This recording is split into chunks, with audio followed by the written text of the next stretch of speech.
करता है और वीडियो अपलोड करता है विष्णुराज। उसका एक चैनल होता है, इसका नाम है मिस्टर विष्णुराज फन। वो एक टाइटल देता है कि युवराज के आने से खुश हो गई मौसी। वो बच्चा बहुत ज़्यादा खुश था अपने ददिहाल में आने के बाद। इतना ज़्यादा खुश था कि बार बार उसका पिता उससे मजाक कर रहा है, कह रहा है कि मामा के घर रहोगे या यहाँ रहोगे। तो छोटा सा बच्चा जिसको बोलना भी ठीक से नहीं आता, जो दादा नाना पापा इस तरह की भाषा, इस तरह के दो चार शब्द उसको रटे हुए हैं, जो रिपीट करता है जब कोई दूसरा बोलता है, इसके अलावा उसे कुछ नहीं आता। वो बच्चा अपने दादी के घर आने पर इतना ज़्यादा खुश होता है, बहुत ज़्यादा। और उसी का वीडियो 5 मिनट 5 सेकंड का जब सोशल मीडिया पर अपलोड किया जाता है तो उसके हंसते हुए चेहरे को हर कोई देखता है। लेकिन अब शायद कभी भविष्य में वो हंसेगा या नहीं हंसेगा, ये तो खैर क्लियर हो चुका है, क्योंकि वो हंसेगा ज़रूर, लेकिन उतनी हंसी नहीं आएगी जितनी हंसी किसी बच्चे को आनी चाहिए। अब इस दुनिया में उसकी माँ रही नहीं है, उसकी परवरिश कैसे होगी कैसे नहीं होगी, ये वाकई अपना आप में एक बड़ा सवाल है। लेकिन जब से उसकी माँ चली गई है, मर गई है, तब से वो बच्चा अभी 2-4 दिन के बाद ही एहसास कराने लगेगा, क्योंकि उसकी माँ नहीं है। आज कहानी इसी पूरे प्रकरण की है। एक कहानी तो मैं इस पर बना चुका हूँ, दूसरी कहानी फिर से मैं इस पर बताने की कोशिश करूँगा कि आखिरकार कहाँ पर कितनी किस किस की मिस्टेक रही हैं। आदाब, नमस्कार, सत श्री अकाल। मैं उस्मान सैफ़ी। आज की जो सच्ची घटना मैं आपको सुनाने जा रहा हूँ, ये सच्ची घटना है उत्तर प्रदेश का ज़िला संत कबीर नगर की। इसी का एक थाना लगता है माहौली, और माहौली का ही गांव लगता है काला जगदीशपुर। बात कर रहा हूँ मशहूर यूट्यूबर विष्णुराज की, जिन्होंने 3 फरवरी 2022 को अपने ही एक प्लेटफॉर्म मिस्टर विष्णुराज फन पर एक वीडियो अपलोड किया था। और उस वीडियो अपलोड में लिखा हुआ था टाइटल, बेटा हुआ है दोस्तों। बड़ी खुशी की बात थी, क्योंकि जिस रात इस मालती चौहान को दर्द उठने लगते हैं, जब प्रेगनेंसी में कोई महिला होती है तो उसको बच्चा पैदा होने से पहले ही दर्द होने लगते हैं, ताकि वो एहसास होता है कि अब इसको बच्चा होने वाला है।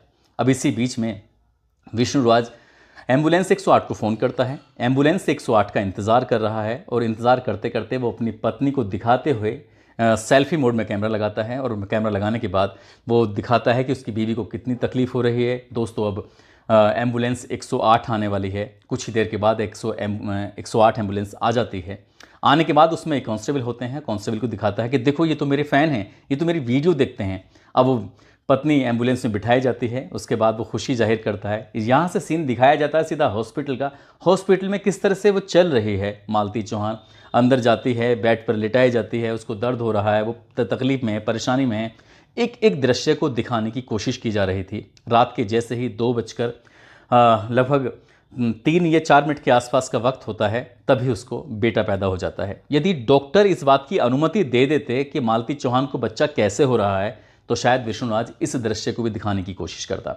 बस यही दृश्य नहीं दिखाया गया था, उसने हर एक पहलू को अपनी इस वीडियो के माध्यम से दिखाने की कोशिश की है। इनके अलग अलग 4-5 प्लेटफॉर्म हैं, और अलग अलग 4-5 प्लेटफॉर्म पर अगर हम बात करें तो लगभग 7-8 हज़ार वीडियो डाली गई हैं। अब 7-8 हज़ार वीडियो में किस तरह का कंटेंट होगा, आप सहज ही अंदाज़ा लगा सकते हैं। इन्होंने छोटी से छोटी बातों की वीडियो बनाई ताकि उन्हें व्यूवरशिप मिल सके। और इसी जो बेटा हुआ है दोस्तों, इसी का व्यूवरशिप में आपको ताज्जुब होगा, आपको यकीन नहीं होगा, 10 मिलियन लोगों ने देखा, जिसकी कीमत लगभग 1 करोड़ लोगों के आसपास ये वीडियो पहुंचता है। लोग बड़े चाव से देख रहे थे। पता नहीं इसके अंदर क्या ऐसी खास बात थी जो लोगों को लगातार ये वीडियो पसंद भी आ रहा था। शायद यही सोचकर कि इन्हें कुछ ऐसा नया करने की आदत थी, कुछ नया चटपटा करने की आदत थी। जो भी चटपटा करते थे, कुछ नया करते थे, उसका तुरंत वीडियो बनाया करते थे और अपलोड कर दिया करते थे। 23 नवंबर 2023 की रात को मालती की ज़िंदगी हमेशा हमेशा के लिए रुक जाती है, ख़त्म हो जाती है, क्योंकि अब मालती इस दुनिया में नहीं है। और हर कोई ये जानना चाहता कि आखिरकार इस पूरे घटनाक्रम के पीछे दोषी कौन है। कभी उंगली उठती है विष्णुराज पर, तो कभी उंगली उठती है अर्जुन वर्मा पे, तो कभी 2 एक नाम और आते हैं। राधिका का नाम भी सामने आया है, गोरखपुरिया भोजी का नाम भी सामने आया है। इन सब के नाम लगातार सामने आ रहे हैं, और आगे क्या होगा क्या नहीं होगा, ये तो खैर पुलिस की जांच के बाद ही स्पष्ट हो सकेगा। लेकिन जिस तरह से लगातार छोटी छोटी बातों के वीडियो डल रहे थे, वो अपना आप में वाकई परेशान कर रहे थे। मैं लेकिन आपको एक बात बताना चाहता हूँ। 22 नवंबर की रात को ये घटना होती है, और 21 नवंबर 2023 को ये विष्णु अपने ससुराल जाता है। ससुराल जाने के बाद अपने ससुर वगैरह से कहता है कि मैं अपनी पत्नी को लेने के लिए आया हूँ। अब समझौता हो चुका है, कोर्ट वोट ने सबको परमिशन दे दी है। जो भी इसने एक फॉर्मेलिटी, जो भी इसने औपचारिकताएं पूरी की थी, जब 21 नवंबर को पहुंचता है तो इसके लड़की के पिता जो होते हैं जी दीपचंद, वो अपने दामाद यानी कि विष्णुराज से कहते हैं कि बेटा इसे अभी लेकर मत जाओ, ये मानसिक स्थिति इसकी ठीक नहीं है, ये बेइंतहा परेशान है, बहुत ज़्यादा परेशान है, इसे लगभग 1 महीने के लिए मायके में छोड़ दो, मायके में रहेगी, परिवार के लोगों से मिलेगी, एक अपनापन महसूस होगा, तो इसलिए तुम इसे लेके मत जाओ, तुम इसे यहीं छोड़ दो। लेकिन विष्णुराज ने जिद पकड़ ली थी कि नहीं, मुझे तो इसे लेके जाना है, क्योंकि वो पल पल की जो जानकारियां थी, पल पल की बातें थीं, वो सोशल मीडिया पर यानी कि यूट्यूब और अलग अलग प्लेटफॉर्म पर अपलोड किया करता था। वहाँ से व्यूवरशिप मिलती थी, व्यूवरशिप मिलने के बाद वहाँ से पैसे भी आने की संभावना बढ़ जाया करती थी। इसलिए अब मालती नहीं है तो चैप्टर ही खत्म हो जाएगा, इसलिए उसने सोचा कि आज मैं इसे लेकर जाता हूँ। घर पर लेके जाता है। घर ले जाने के बाद बातचीत भी होती है, लेकिन उतनी शायद जितना अपने बेटे के साथ खुशी जाहिर करते हुए इसने वीडियो अपलोड किया था, मौसी के पास ले जाकर जिस तरह से ये उसके साथ अटखेलियाँ कर रहा था, खुशी जाहिर कर रहा था, काश कि इसने उतनी ही बातें, उतने ही प्यार से, उतनी ही हमदर्दी के साथ मालती चौहान से बातचीत की होती, तो मालती चौहान शायद इस दुनिया में जीवित भी होती। और हम जैसे लगातार इसके बहुत सारे दर्शक हैं, बहुत सारी वीडियो देखा करते हैं, वो सब लोग वीडियो भी देखा करते, लेकिन ये वीडियो नहीं देखते हैं। जब आज मैंने इस पूरे घटनाक्रम पर रिसर्च किया, तो रिसर्च करने के बार बार एक नाम सामने आ रहा था, और वो नाम होता है राधिका। राधिका कौन है? क्योंकि इस राधिका के नाम के साथ साथ जब मैंने इस मालती चौहान का ये जो प्लेटफॉर्म है, मालती चौहान फन के नाम से जो उसका अपना वीडियो अपलोड करती थी, उनके कई सारे मैंने वीडियो तलाश किए, तो कई सारे वीडियो में खासकर उसने 11 नवंबर को जो उसने अपना एक वीडियो अपलोड किया था, उसमें कहा था कि मेरी मौत का जिम्मेदार विष्णुराज होगा, और कहीं ना कहीं मेरे मरने के बाद विष्णुराज बहुत जल्दी ही राधिका से शादी कर लेगा। कुछ इस तरह के दावे भी कर रही थी। तो उसे लग रहा था कि उसकी ज़िंदगी में जो तूफान आया है, वो तूफान ऐसे आया नहीं है अपना, बल्कि तूफान को लाया गया है। तूफान लाने की जो मेन वजह बनती है वो होता है अर्जुन वर्मा। दरअसल अर्जुन वर्मा की कहानी शुरुआत होती है, एक बार इसकी गाड़ी में कुछ दिक्कत, कुछ प्रॉब्लम थी विष्णुराज के, और विष्णुराज अपनी गाड़ी को लेके जाता है गैराज में। गैराज में जाने के बाद वहाँ कहता है कि मेरी गाड़ी में कुछ दिक्कत है, परेशानी है, क्या आप इसे देख सकते हैं? तो वहाँ पर कोई और नहीं होता, उसी गैराज में काम करता था अर्जुन वर्मा। और अर्जुन वर्मा जब गाड़ी को देखता है तो कहता है कि मैं तुम्हारा वीडियो देखता हूँ, तुम्हारे वीडियो बहुत अच्छे आते हैं, सोशल मीडिया पर काफ़ी वायरल भी होते हैं। विष्णुराज इस बात को सुनकर खुश होता है। विष्णुराज उसको एक ऑफर देता है कि अरे तुम भी अपना यूट्यूब चैनल शुरू करो, तुम भी अपना नाम कमा सकते हो, तुम भी अपनी बात कर सकते हो।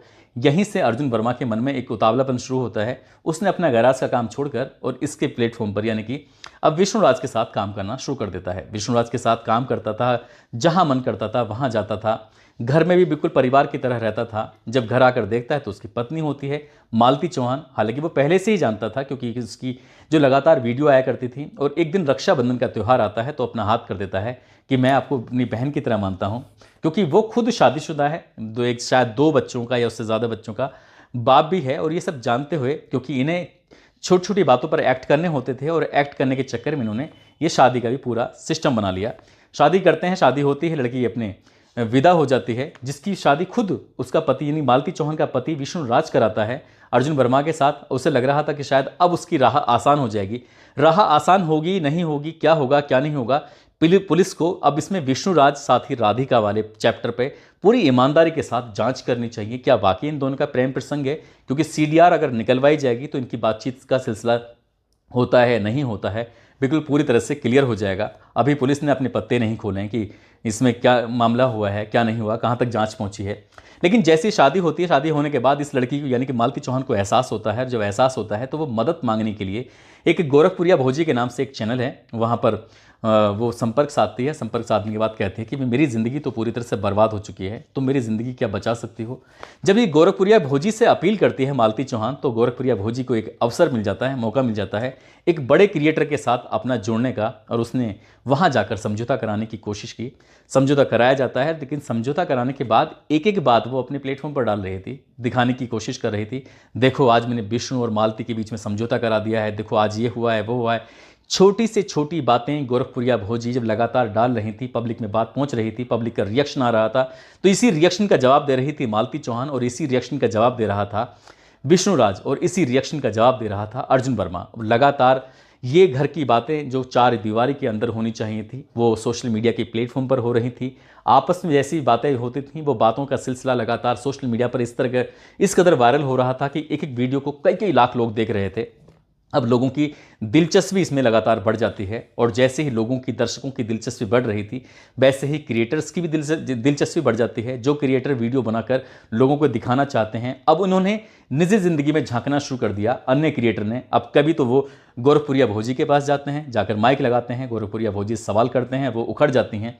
वो अपने आप को ये दिखाने की कोशिश कर रही हैं कि वो तो प्रशासन, शासन, कानून, ये सरकार सबसे ऊपर है, इनसे ऊपर तो कोई हो ही नहीं सकता। जिस तरह से मैंने उनका वीडियो देखा है, रिसर्च किया है, ऐसा लग रहा है कि जैसे कि बहुत ही ताकतवर किस्म की प्राणी हैं, उन्हें किसी कानून का, किसी चीज़ का डर नहीं है। लेकिन जो भी छोटी छोटी बातें करती हैं, कोई भी मीडिया कर्मी उनके घर पर भी आता है तो उसका भी वीडियो बनाकर वो सोशल मीडिया पर अपलोड कर देती हैं। मकसद सिर्फ एक ही है सोशल मीडिया पर वीडियो अपलोड करने का, ज़्यादा से ज़्यादा लोग देखेंगे और ज़्यादा से ज़्यादा लोग देखेंगे तो उनके पास ज़्यादा से ज़्यादा पैसे आएगा। यही काम शायद विष्णु राज कर रहा था, यही काम शायद अर्जुन वर्मा भी करने की शुरुआत कर रहा था। उसका तो एक ही ख्वाब था कि सिल्वर प्ले बटन घर पर आ जाए और उससे तो जैसे ऐसे समझ लीजिए जैसे क्या उसने गंगा नहा ली है, सब कुछ ठीक चल रहा था। लेकिन 22 तारीख की रात को इसकी ज़िंदगी यानी कि मालती चौहान की ज़िंदगी का चैप्टर हमेशा हमेशा के लिए बंद हो जाता है। और जैसे चैप्टर बंद होता है, इत्तेफाक से एकदम से गोरखपुरिया भोजी फिर से प्रकट होती हैं, क्योंकि उन्हें व्यूवरशिप चाहिए थी, उन्हें टीआरपी चाहिए थी। उन्होंने ना प्रशासन से बात करनी चाहिए, ना पुलिस से बातचीत करनी चाहिए, और उन्होंने इस बच्चे यानी कि युवराज को अपनी गोद में लिया और गोद में लेने के बाद उसके नाना दीपचंद के हवाले कर दिया कि लो तुम इसे संभालो। जैसे क्या इसमें पुलिस की कोई भूमिका ही नहीं है, चाइल्ड वेलफेयर कमेटी कोई होती ही नहीं है, पुलिस प्रशासन कुछ होता ही नहीं है। बच्चा अपनी नानी के घर चला जाता है, वही बच्चा जो बार बार उसका पिता कह रहा था कि बेटा अपनी दादी के घर रहोगे या नानी के घर रहोगे, यानी कि मामा के पास जाओगे। बच्चा छोटा सा जिसको बोलना भी नहीं आता, वो बार बार कह रहा था नहीं नहीं मुझे तो यहीं रहना है, यही इशारा कर रहा था। अगर आपको यकीन ना हो तो आपको वो वीडियो जो विष्णु राज ने 22 नवंबर 2023 को अपने platform mister Vishnu Raj fun पर अपलोड किया है, वो वीडियो आपको देखना चाहिए। अब शायद वो अंतिम वीडियो है, अब पता नहीं वीडियो इन प्लेटफॉर्म पर आएगा नहीं आएगा, क्योंकि मालती चौहान तो अभी है नहीं, वो तो उसकी वीडियो कभी आएगी ही नहीं। और विष्णु राज कभी जेल से बाहर आएगा तो शायद वीडियो डालेगा, और डली तो क्योंकि जब मालती चौहान ही नहीं है तो उसका साथी ही नहीं है, तो वीडियो कभी चल पाएगी या नहीं चल पाएगी। लेकिन अफसोस की बात यही है कि जितने भी ये लोग हैं इस कहानी में, चाहे वो राधिका चौहान हो, चाहे राधिका चौहान चाहे वो राधिका हो, चाहे वो विष्णु राज हो, चाहे वो मालती हो, चाहे वो अर्जुन वर्मा हो, चाहे वो भोजपुरिया भोजी हो, बस छोटी छोटी बात होती नहीं कि सोशल मीडिया पर अपलोड कर दिया, और इनका मकसद सिर्फ यही था। अब पुलिस की इसमें जिम्मेदारी बनती है, पुलिस ने, क्योंकि ये भी पता चलता है कि जब मालती चौहान ने अपना वीडियो अपलोड किए थे, हर वीडियो में ज़्यादातर वो ये कह रही है कि मेरे पेट में दर्द हो रहा है, मेरे पीठ में दर्द हो रहा है, कि मुझे बहुत बुरी तरह से मारा गया है। 10 दिन होते नहीं हैं कि मुझे इतनी बुरी तरह से मारा जाता है, पीटा जाता है कि मेरे शरीर में लगातार दर्द होता रहता है। ये वीडियो वो सोशल मीडिया पर लगातार अपलोड कर रही थी। यकीन ना आए तो पिछले वीडियो देखने की आप कोशिश करना, कितने इशारे किए थे, उसे पूरी तरह से खतरा था कि जो भी कुछ हो रहा है वो मानसिक रूप से तो टूटी हुई थी, लेकिन सामाजिक रूप से भी वो पूरी तरह से टूट जाती है। और दोस्तों ने उसके साथ जो दगा किया था, मालती चौहान इस दगा में जो उनके साथ गद्दारी होती है उसमें भी वो पूरी तरह से टूट जाती है। काश पुलिस के साथ तो लगातार शिकायतें पहुंच रही थी, पुलिस के पास मामला पहुंचता था, पुलिस ने शायद 1-2 151 चालान किए और अपने बात की इतिश्री कर ली। काश पुलिस ने भी वो वीडियो देखे होते मालती चौहान के, कि मालती चौहान कितना परेशान है, उसे कितनी बार मारा जाता है, कितनी बार पीटा जाता है, और मालती चौहान को रास्ते से अलग करने के लिए क्या पूरी तरह से राधिका भी जिम्मेदार है, क्या भोजपुरिया भोजी भी जिम्मेदार है, भोजपुरिया भोजी नहीं बल्कि गोरखपुरिया भोजी भी जिम्मेदार है या नहीं है। पुलिस को कम से कम अब तो ईमानदारी से जांच करनी चाहिए, ईमानदारी से जांच करके हर एक पहलू को, हर एक वीडियो को देखकर ये क्लियर करना चाहिए, क्योंकि लाखों करोड़ों दर्शक ये ज़रूर जानना चाहते हैं कि मालती चौहान की मौत का असल जिम्मेदार कौन है। एक बात ये भी कही जाती है, जब वो पीटी जाती थी, जब उसके साथ अभद्रता होती थी, जब उसका पति उसे बहुत बुरी तरह से मारता था, तो मायके वाले भी उसकी खबर नहीं लिया करते थे। यानी कि जितने जिम्मेदार ससुराल पक्ष के लोग हैं, शायद मायके पक्ष के लोग भी उतने ही जिम्मेदार हैं। जब बेटी मर जाती है तो माँ बाप या परिवार के जितने भी लोग हैं, चाहे वो बहन है या भाई है, सबको याद आ जाता है कि मालती चौहान तो ऐसी थी, मालती चौहान तो वैसी थी। लेकिन जीते जी रहते हुए उसकी किसी ने कदर नहीं की। भले ही ये एक मजदूर परिवार से बिलोंग करते थे, लेकिन इनके पास जब दौलत आ जाती है, इनके पास जब शोहरत आ जाती है, तो उस दौलत, उस शोहरत को ये संभाल नहीं पाए। अब मालती चौहान नहीं है मैं, लेकिन अपनी वीडियो के माध्यम से पुलिस प्रशासन से ये अपील करूंगा कि इस प्रकरण की बहुत ही बारीकी से, बारीक जांच की जाए और जांच करने के बाद जो भी इसमें दोषी हैं, चाहे किसी का कम दोष है या किसी का ज़्यादा दोष है, उसको उतने ही, जितना उसने दोष किया है उसको उतने ही हिस्से की सज़ा मिलनी चाहिए। दोस्तों, इस पूरे घटनाक्रम को सुनाने का उद्देश्य किसी को परेशान करना नहीं है, किसी का दिल दुखाना नहीं है, बल्कि आपको जागरूक करना है, आपको सचेत करना है। और जाते जाते आज कुछ लोगों के नाम लेने हैं क्योंकि उन्होंने बहुत ही अच्छे कमेंट किए हैं, जिसमें सरवन साहनी हैं, वर्षा हैं, सुनीता पांडे हैं, अंश, प्राची, मेनका यादव हैं, निक्की, निखिल सिंह, अंकिता रावत, रीना रिया, सायदा तस्नीम, किरण सिंह, अनामिका सिंह, ममता गोस्वामी, पूनम रोहिला, साक्षी, चाहल खान, जाहनवी, कंचन कुमारी, इन लोगों ने नाम लेने की अपील की थी। आप सब लोग अपना ख्याल रखें, सुरक्षित रहें। जय हिंद, जय भारत।